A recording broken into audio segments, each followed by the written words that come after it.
Yep. Yep. Okay. Oh, new version. Let's remind me later. All right. So minimize. So we're gonna we do yeah. All right. Let's get started since we're all busy, right? So intro. Here we go. I didn't know that planet looked like that. Welcome to the Rebel Alliance briefing room. Please visit our website https://RABR.KAILEJOHANSEN.US. There you can find links to send us feedback, connect to us on social media, or instructions on how to load the podcast onto your device. It's all down there. I'm Kyle John Johansson. This is Andrew Scott Sutton and Rick Ross Bosley. No, it's Rick time today. To talk Star Wars. No Rick today. Rick's got conflicting appointments. I don't see me. I only see you. I see you, so that's all that matters. Okay. That means it's recording you, so that's good. You got your video funky. All right. So today we're reviewing Star Wars Bad Batch Season 3, Episode 13, called Into the Breach. Kill. Who? Look, that's a look that could kill. Jesus Christ. Who? Oh, you're watching it? Yeah. She's got some looks. Jesus Christ. So first off, we're gonna do an unboxing. And then we're going to talk about the episode, and then we're going to beg you for feedback. So, yeah, we want your feedback as soon as possible, right away, anytime. I have some feedback from Rick, but I'm not sure how I'm going to play it. Was it good? Yeah, it was fairly good. Let me see if I can figure out how to download it onto my computer here. Real quick. So, if we heard, is this the end of the Bad Batch, or are we going to have another season? Yeah. It's the end.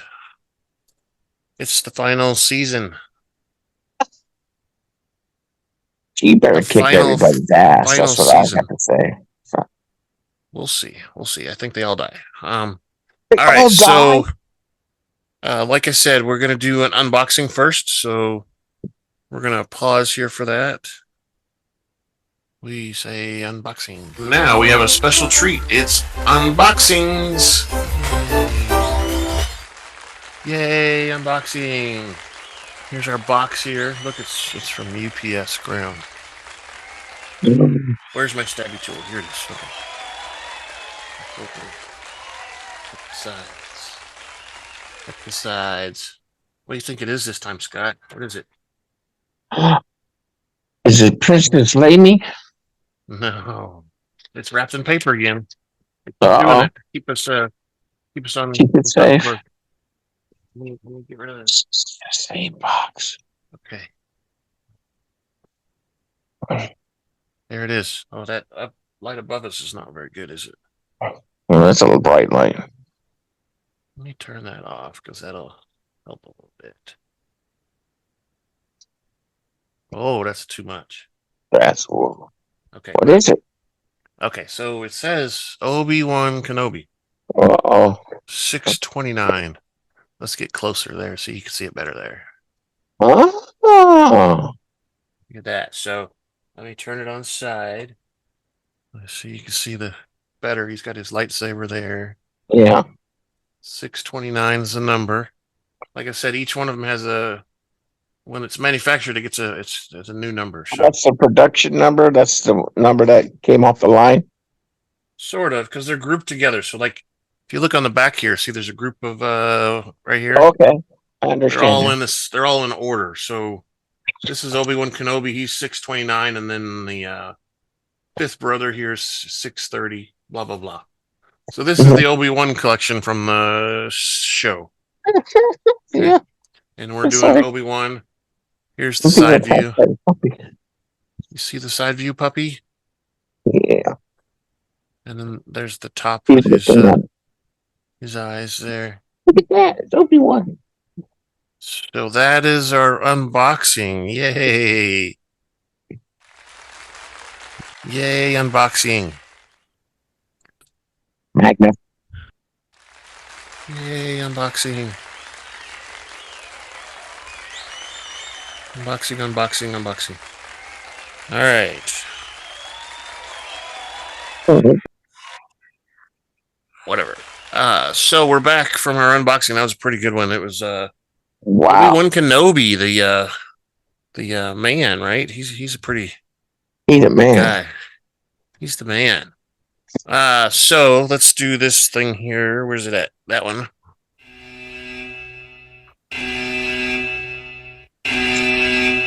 So that's our spoiler sound. That just means that we don't want you to watch this anymore unless you've seen the episode, because that's very important. We're going to spoil everything for you.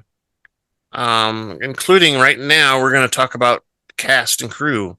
So we've got director Saul Ruiz, writer was Pat Rao, and the editor is the same. It's always Matt Michnovetz. Then the music is the same too. It's Kevin Kiner, Sean Kiner, Deana Kiner. In the crew, we had our regular, Clone Force 99. We had Hunter, Wrecker, Batcher. There was Commander Scorch was in there, and Crosshair. They were all done by D. Bradley Baker. Omega was in this episode quite a bit. Michelle Ang is Omega. We had AZ3 was in here. Ben Diskin, and he was also an Imperial tech. We had Dr. Scalder, which we don't see very often. That's played by Helen Sadler, Sadler. Royce Hemlock again, of course, the Doctor, played by Jimmi Simpson. There was a Stormtrooper number 1, played by Jeff Boehm, and Lieutenant Novitz was also played by him. And then we had Emerie Karr, of course, since she's running the special projects area now. Now we have all the little kids. Sami, I think that's the new owl-looking kid, played by Naiya Singh Padilla. Okay, that's a fun name. Stormtrooper, played by Matthew Wood.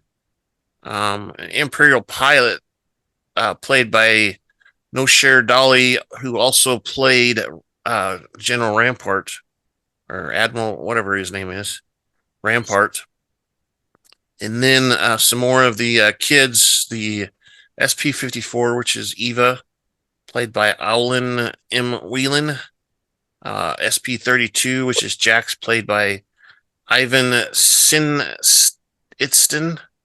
And Byron, played by Shelby Young, which I think is the green guy that was the kids. Yeah, so we're going to play a commercial real quick so I can take a drink. Are you planning your next trip to Tatooine? Well, come on down to Pelly's Mod and Repair Shop, where our droids will spruce up your wagon. We'll service just about anything from Starfighter Corellian Y1300 freighter to a Vespa hovering scooter. If we don't have the part, we can get it. If you qualify for our special program, we'll provide you with any part our Jawas can get. Well, that's right. Come on down to Pelly's Mod and Repair Shop, where we can store fuel and upgrade your vessel. We're located at Tatooine's Mos Eisley Spaceport, Hangar 35. Maybe the Bad Batch needs to take the Marauder in, since it got blasted last episode. That's better. Not as much forehead. All right, so that was our commercial. I had my little drink from Quick Trip that I drank there. Scott's got his Twisted Teas drinking. It's gone. It's all gone. So, again, Bad Batch Season 3, Episode 13, Into the Breach. It originally aired on April 17th, and it was 23 minutes long, shorter than almost all of them so far. And we're still in the same Star Wars time of 18 before the Battle of Yavin, which is when the first Death Star blew up. Well, Scott, you drank all of your other drink, but it's time to grab your favorite beverage, pull up your chair close, and join us in the Rebel Alliance briefing room. All right, so we're going to talk about this here. Episode starts out with a shot of Tannis base from above, and there's a nanny droid that enters the red screening area leading to the Tannis vault, flanked by several Imperial scientists and clone commandos. The nanny droid slots a data pad into the wall, which activates the bell alarm, and the bells silently chime. Omega and the other Force-sensitive children climb out of their bunks and head to the tables in the center of the vault, while Omega gazes at the scientists and staff in observation decks above. Omega introduces herself to the Kitosh, who introduces herself as Eva. Eva explains to Omega that the Imperials want them to play a hologram game. Omega notices that Eva has a Tuca doll, same Tuca doll that she got when she was in prison before. Eva explains that Dr. Emerie Karr gave it to her, adding that she is the only nice one. Omega asks if the adults above are always watching, and the Merlin named Jax confirms this is the case. Eva introduces the other children, Sami and Byron, which is the green guy, I believe. So when Omega asks how long they've been here, Sami says the Imperials don't like to talk about that among themselves. Jax warns that if they cause trouble, things only get worse. And Jax motions to Sami to follow him before leaving. Sami reassures Omega that she will get good use of it. Yeah, so on the gas covered world of Bora Volya, Rampart asks Hunter what they are doing in such a blasted place, such a crappy place. He doesn't like it. He's too prissy for that place, right, Scott? Yeah. Hunter threatens to send him back to the labor camp. Rampart reminds him of their bargain, and Hunter counters that Rampart will be freed once they have the exact coordinates of Tannis base. Shortly later, Echo arrives on a stolen Roe-class transport shuttle. Echo explains that he stole the shuttle in order to reach them, and adds that the supplies they need are aboard. Echo doesn't trust Rampart. Why should he? Nobody should trust Rampart. Hunter responds that he is their best shot at finding Omega. The clones and Rampart aboard the shuttle. When Wrecker interrogates Rampart above the shuttle, the former Vice Admiral reiterates that Dr. Royce keeps Tannis base a closely guarded secret. Any ship going there must first dock at the Imperial Station number 3, which orbits Coruscant, the capital. There are coordinates transmitted directly to the navigational computer, so that nobody has, the coordinates in their head. Pretty scary, huh? Yeah. Echo confirms that the Imperial Station exists, but cannot verify the rest of the story. Rampart denies that he is lying. He studies a hologram of the station, and Hunter proposes traveling to the station and finding a ship that's departing for Tannis and pulling its coordinates. When Crosshair says they will need Imperial clearance codes, Echo says that he has got that covered. He's already stolen some codes. But Rampart warns him, hey, they change them every rotation, which rotations are usually, a day, a 24-hour period for us would be a rotation. Yeah. They change them every rotation, prompting Hunter to say that they need to leave right now then, huh? We gotta go. We gotta go now. Rampart says they cannot simply walk into an Imperial station in their present forms.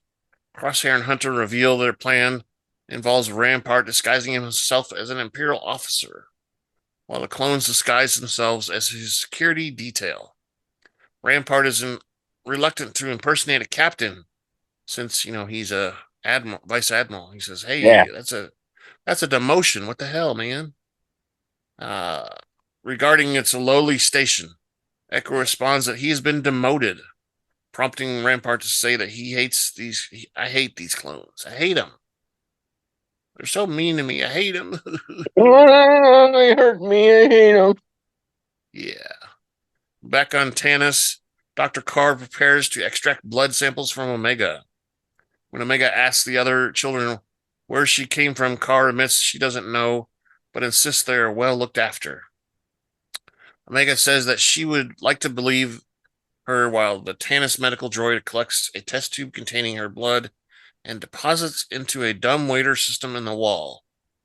While Karr is distracted, Omega steals a small metal tool and hides it in her sleeve. She wasn't very obvious to us. She like in and out of her sleeve. She's like, Mhm. look what I did. Omega mingles with the children at the table. In the observation deck, Dr. Scalder objects to letting Omega mingle with the other children, and Karr counters that children are engaging in activities designed to keep their minds active, and reassures her colleagues that they have them under constant observation. When Sadler remarks that they do not stop Omega from escaping previously, Karr asserts her authority as chief scientist and says she will run the vault as she sees fit, damn it. Oh, she didn't say damn it. She didn't say damn it, but that's what she meant. Damn it. It's my vault. I'll do it the way I want. While playing blocks and cubes with their inmates, Omega asks the other children about the movements of the droids and troopers. Eva says that the droids come twice a day to check the vitals after meals, while Jack says that the troopers are only sent into the vault when they cause trouble. Eva asks that Jax once tried to escape, but he did not get very far. Jack says there's no way out of here, and they're never getting home. Omega tells them that she escaped Mount Tanis before. I'm an expert. I escaped before. Adding that she's been trained and had help. She asked that she is doing it if she is doing it again, and promises to take them with her. Omega uses the blocks to show the layout of the vault. She explains that their circular prison is surrounded by walls, but there are tubes in the walls that the droids use to transport their samples. She says she needs to get inside to see where they go, and Jax responds that only the droids can access those hatches. That's when she, shows her, oh, I got this thing here. I got that. Eva warns. I got two. I got a tool.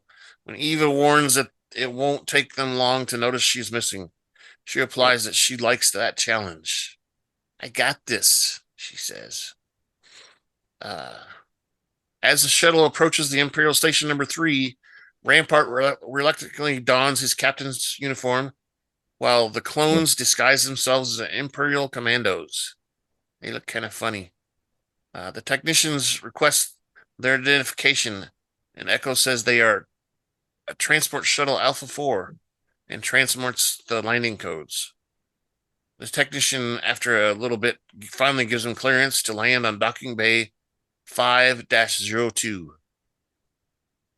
After terminating communication, Hunter warns that they will have to act fast since their shuttle will be reported missing very soon. Rampart demands an assurance that they will release him in event of their mission succeeds. Crosshair responds that he will have to trust them, and Wrecker warns him not to mess things up. Rampart says he can blend in while remaking what the clones stand out, like overheated Gamorreans, which Gamorreans, if you remember, are the pig-like creatures that we saw in Boba Fett, the guards. Yeah. Yeah, so before disembarking, Hunter reminds Rampart that the Empire betrays and imprisoned him while they were freed. Rampart warns not to betray them. Rampart says that that sucks. Hunter assigns Wrecker to stay with the vessel and monitor comms. Outside, a bearded Imperial officer confronts the group and says their shuttle is not on the docking manifest for today. And he notices that the clones' armor is not regulation, and asks what division they are from. Rampart says they are soldiers that are from his division, and that his orders are classified. Dun, dun, dun. He tells the lieutenant to check with Governor William Tarkin if he doubts his story. The lieutenant backs down and apologizes. Oh my gosh, I don't want to mess with Tarkin. Rampart says he missed this and leads the Bad Batch and Echo inside. In the corner, they see several TK stormtroopers walking past. They also walk past one of those little mouse droids, MSE series mouse droids. They approach the control room, which is guarded by 2 stormtroopers. Rampart convinces them to report to barracks for further orders by threatening to send them to the brig or violating Article 15 of the Imperial Standing Order number 10. Which, I don't know what that is. Inside the control room, Rampart requests a station manifest from the weapons technician. When the technician requests his access card, Hunter stuns him. Pew, pew. Echo uses his cybernetic link to access the computer. Back at the hangar, the lieutenant confronts Wrecker about any inconsistencies in the shuttle's manifest and asks him to verify his signature key. Wrecker leads him inside the shuttle cargo hold and knocks him out. Boom. Boom. That'll teach you to question me. Boom, I knock you out. You talking about Willis? Mama gonna knock you out. You talking about Willis? Yeah. While Echo accesses the computer, Wrecker updates the clones about the Imperial lieutenant via comm. Hunter tells them to be ready to take off. And Echo learns the science vessel docked on Bay 8 is scheduled to depart for Tanis soon. When Hunter suggests getting into the Navic computer and pulling the coordinates, Echo responds that the vessel is tagged for direct uplink after it launches, so it still hasn't received the coordinates yet. Crosshair says that means there's no way of pulling the coordinates and questions Rampart if he knowingly withheld this information. Rampart says that he did not take interest in such technical details. When Hunter proposes boarding the science vessel in order to reach Omega on Tantus, Rampart points out that the science vessels have heightened security protocols. Echo volunteers to infiltrate the ship, and Hunter tells him to disable the proximity sensors once he's aboard. Hunter says they will attach their shuttle to the hull and hitch a ride to Tantus. Yeah. I thought it was first thing I thought it was, there's a tracking beam or something like that. A tractor beam that he was going to turn on, or a magnet or some stuff. Yeah, that's kind of what they do. Is they magnetize their ship to attach to it. Rampart's protesting and says he does not agree to this plan. He says it's too risky. Yeah. Crosshair counters that plans change, and Hunter orders them to go radio silent. Back on Tanis base, Sami, the owl-looking thing, plays with Byron after the droid leaves. Omega heads back to her room. Scalder notices her movements and walks down to investigate. Omega uses her tool to remove the blocks. Messing with the stuff in her room. Yeah. She removes the blocks leading to the dumbwaiter, and Scalder enters the vault, but Omega has managed to hide her handiwork. Not after she got a really good look, though. There was a pretty good tunnel system there that we saw. An elevator and all that crap. The dumbwaiter. Exactly. She returns to the table and tells the other children her escape plan is working. So she's figured out something. How to use the dumbwaiters. But we'll never know. Yeah, we probably will. I think they escape, but I think they capture her again. But anyway. If this is the last episode. No, it's the last season. Oh. There's 3 more episodes. Oh, thank God. Well, it kind of pissed me off. I didn't get the last one. No, they can't leave it like this. Yeah.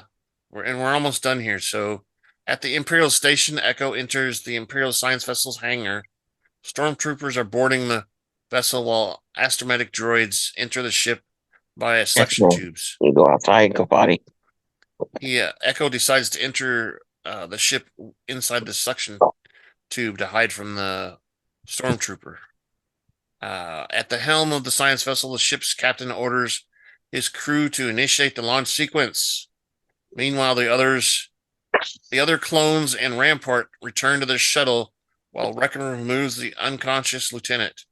Echo contacts them, and Hunter tells him to disable the proximity sensors. The stolen shuttle trails the science vessel. In the vessel, the captain is informed by the crew about unusual droid activity at the rear of the vessel. The clones and Rampart wait for Echo to disable the proximity sensors. Echo stuns the Stormtrooper, who is sent to check the droid compartment. He gives the captain the go-ahead. Rampart wants to abort the mission, but Hunter is determined to proceed. And the ship's getting ready to go, man. You better hurry. Get those things disabled. Crosshair and Wrecker restrain Rampart, and Hunter takes controls. Echo disables the proximity sensors at the last minute and gives the clones enough time to detach the shuttle before it jumps to hyperspace. It's like, go. It was like the last second, and then the credits start rolling. So yeah, that was a somewhat exciting episode. It was interesting because we're getting a plan that she's building too, right? Yeah. Who's the strongest of who's the strong kids are they going to take? Is the owl going to have to ride on somebody's back? Yeah, probably. It's just a little kid. Okay, let's see which one's first. Sorry, Scott, I'm looking at these come out Tuesday or Wednesday? Wednesday. All right, so I'm going to play. Rick left two messages for his feedback, so let me play them.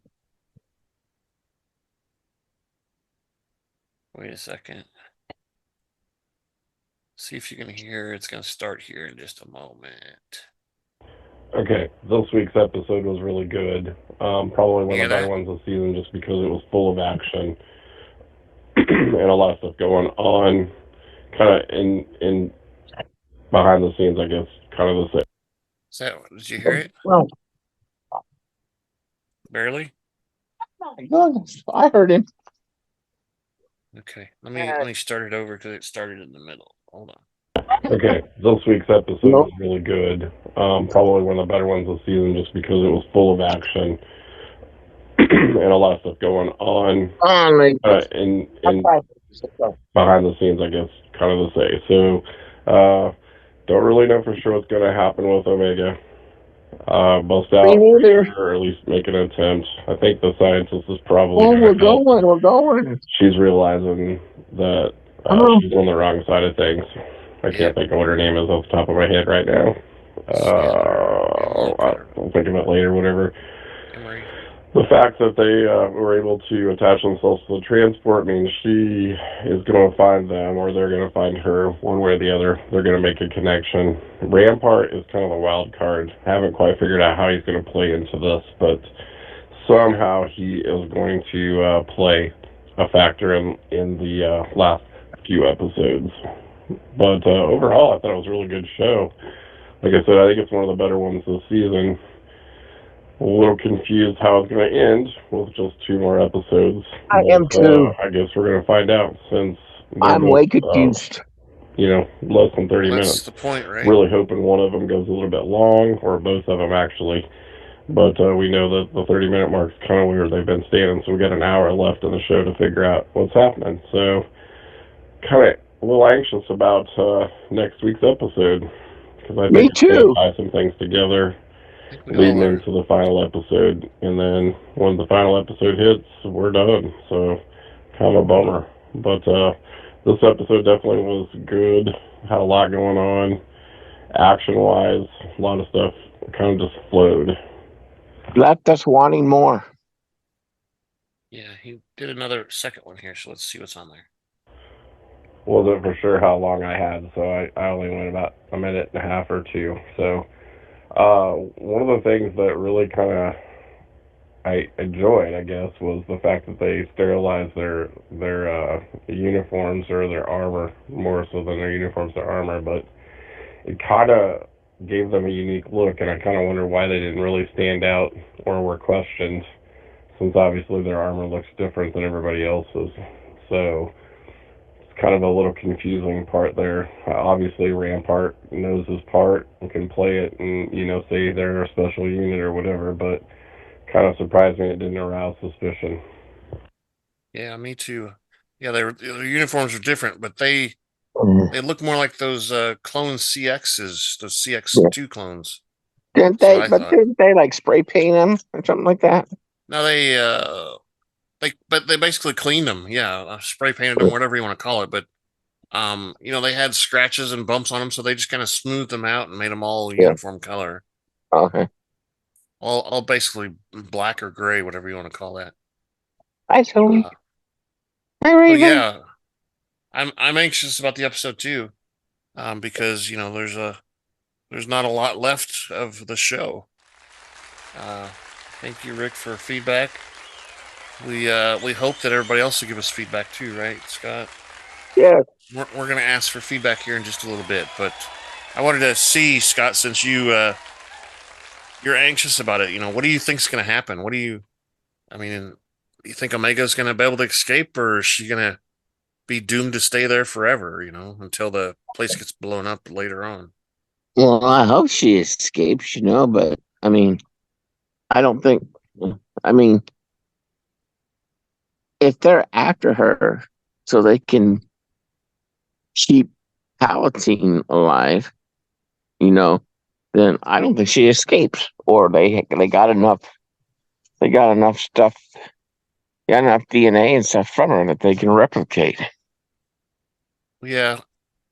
We also have to remember, there was a problem we saw in the prequel movies, with Jango Fett's.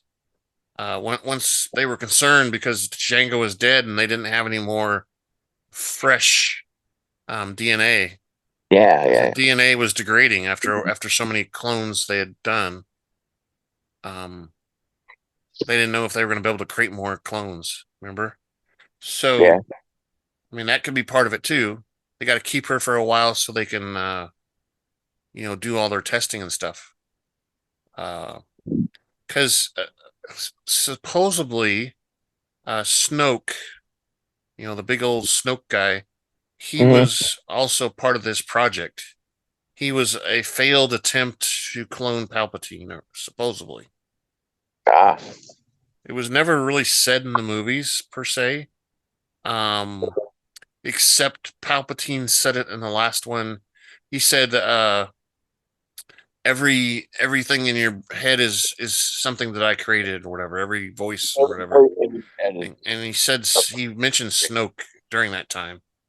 every But he voice. didn't. Every voice and every thought you've had or whatever has been my design or something like that. But they never basically said, except for we did see in some of those tubes in one of the movies, there was more Snokes in the tubes.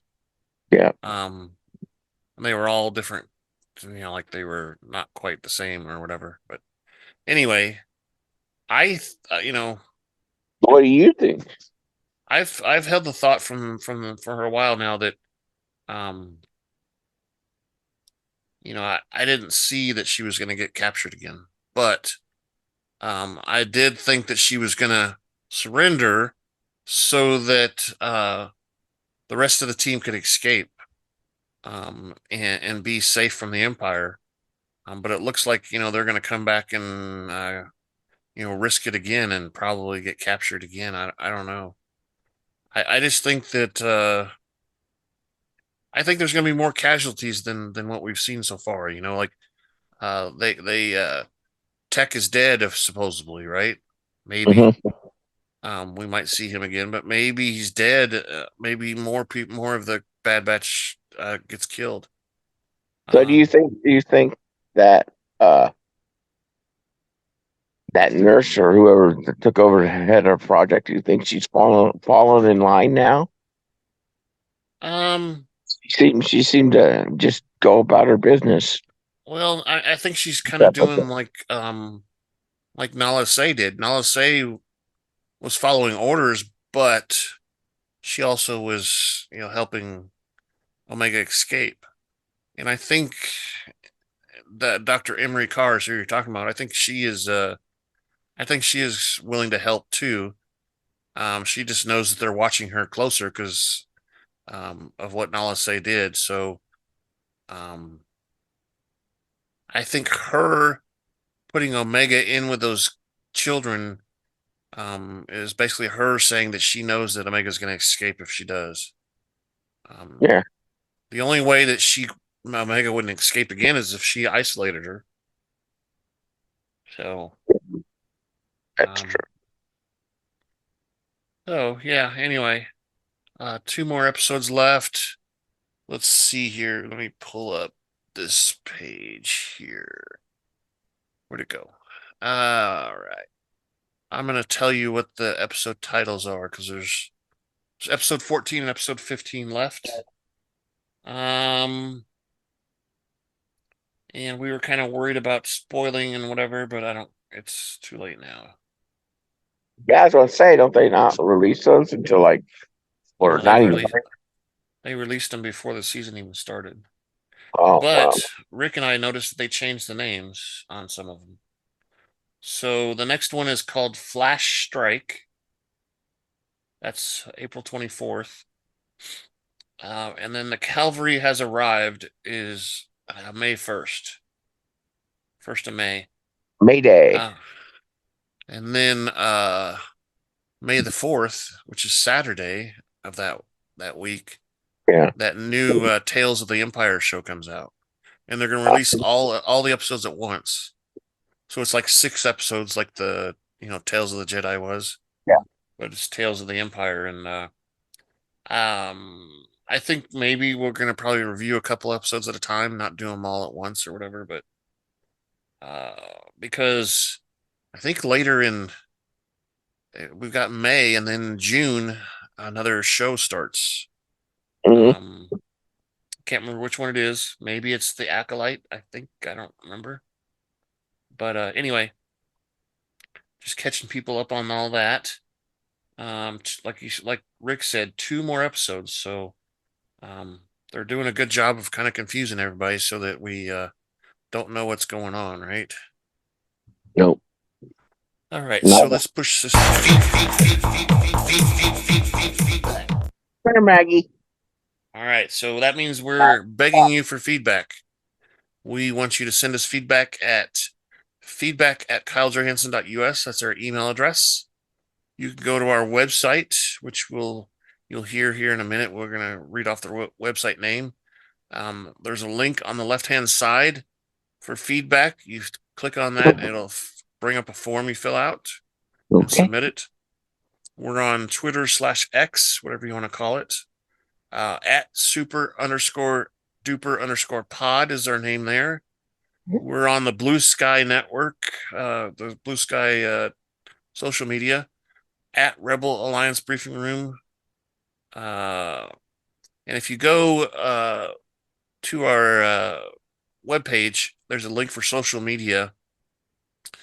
You'll see some feeds from Twitter on there, and you'll see a feed for at least a post for X Blue Sky on there too. So you can kind of see what's going on there and whatever. And of course, we upload the audio and video now to YouTube, so you can either listen or watch the podcast there, and you can add comments to the videos and stuff, just like Scott did this week, saying that we did a really good episode last week, and he surprised that nobody else is giving feedback, basically, right? Right. Come so on, everybody people. needs to give us feedback, right, Scott? All right. Why is nobody doing it? We have... Are we just dorky enough that they don't care? Yeah. We have a somewhat loyal enough following. I think On YouTube itself, I think we have like 5 or 6 people that listen at least every week. Mm-hmm. There's really, from what I can see, there's really nobody listening to us on Apple Music, but that's fine. On Amazon, we've got 2 or 3 people that listen somewhat regularly. The Indians, that we always talk about, we get quite a few people listening there. I'd say in a month's time, we probably have 5 or 6 people that listen there too. But Amazon is the same, couple people, and then we have at least one person every week that listens to us on Spotify. Oh, wow. So there's a small following. I'd say, less than a dozen people total that are following us on all these places. And that doesn't even count the ones that go to our website and just click on the link there, and you can listen to it right there on the website too. So, I think we got a small enough following. It's just nobody is brave enough to send us any feedback. You can do like Rick did and send us some audio, and we'll play it. You can send us text email, and we'll read it off and stuff. Mm-hmm. Send us the feedback from the website. We'll read that. Maybe you made a video and upload it to YouTube and give us a link on Twitter or whatever. We'll read it from there too. So anything you want to send us for feedback, we'll take. Because we're desperate to have other people comment on what we're talking about. So, and if you want to come in and join our Zoom, you need to tell us ahead of time. Yeah. So we can get the screen full of people. We could do that too. Definitely. I'm not going to publish it publicly though, because that'll invite people we don't necessarily want. But yeah, if you want to do that, let us know ahead of time and we'll send it to you. But yeah, so anything else you wanted to mention, Scott, about the episodes or what you think's going on? Man, you had me there. Oh, it was the last season, and I thought you meant it was the last episode, and it ended like that. I was like, no. They wouldn't do that, but I wouldn't be surprised if there's they wouldn't do. Don't give me there's that. a surprise at the end somewhere. I wouldn't be surprised that the last episode there's some sort of surprise. Like Luke Skywalker shows up. Oh my gosh, no, I don't know. I don't think that'd happen. Because that would be, so this is 18 before the Battle of Yavin, so he would still be at home working with Uncle Ben or whatever. Yeah. In the desert. So he'd be too young. He'd be like barely a teenager at this time. Actually, he's probably just a little baby at this time because 18 years before, and supposedly, when he was flying the ship into the Death Star, he was like in his 20s or maybe 18 or something like that. So this is really early for him. So it could be Obi-Wan Kenobi shows up. He would be around. A young Palpatine. Palpatine, but why would Palpatine want them to escape? Especially when he needs Omega. Mm-hmm. I don't know. Darth Vader's not really around either. Mm-mm. Darth Vader isn't until like 7 or 8 before Battle of Yavin when he becomes a thing. So I don't know. I don't know what the surprise could be. It could be maybe Mace Windu shows up or Yoda.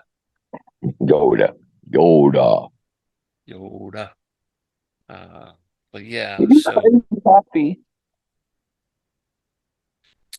we'll see what happens. Mm-hmm.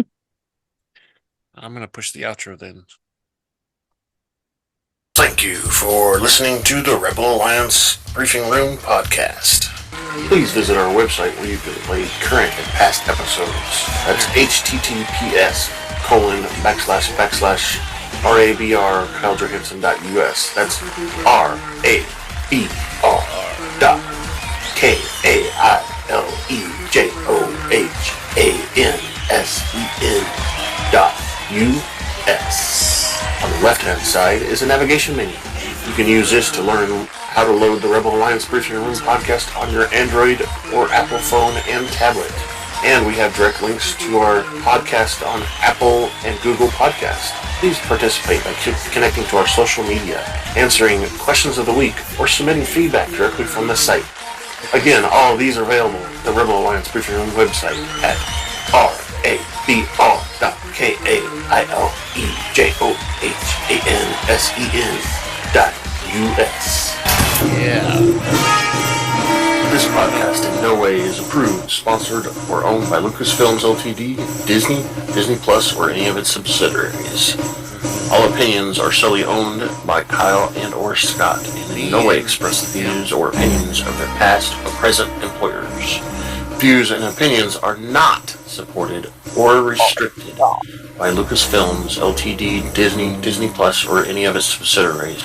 Any rebroadcast, reproduction, or any or other use of this podcast and its affiliate sites without consent of Super Duper Podcast Network and its host is prohibited.